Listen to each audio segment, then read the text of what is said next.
জানো, বাড়িতে কোনো অনুষ্ঠান থাকলে সবার উদ্দেশ্য থাকে ভালো ভালো খাবার খাওয়ার, আর আমার উদ্দেশ্য থাকে দইয়ের হাঁড়ি জোগাড় করার। দিদি, পকেটে পয়সা থাকলে বা বাপের টাকা থাকলে এরম ছাদ বাগান সবাই করতে পারে। এই কমেন্টটা আমি অনেকবার পেয়েছি। প্রথমেই বলি, আমি আমার এই ছাদ বাগান বাবার টাকায় করিনি।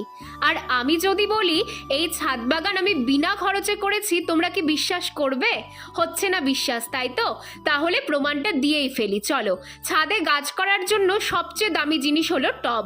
তোমরা ভালো করে দেখলেই বুঝতে পারবে আমার ছাদে খুব বেশি মাটির টব নেই। ভাঙা তেলের টিন, ভাঙা কৌটো, বালতি, ভাগীরথী দুধের কন্টেনার, ভাঙা ঝুড়ি, এই সবই আমার ছাদ বাগানের নিত্যদিনের সঙ্গী। এই গোলাপ গাছটাকে দেখো, ঠাকুর ঘরের ভাঙা বালতিতে বসিয়েছি, কি সুন্দর হয়েছে না? আর রইলো বাকি গাছগুলোর দাম, সেগুলো পকেট মানি দিয়েই হয়ে যায়। অতএব ইচ্ছে থাকলেই উপায় হয়।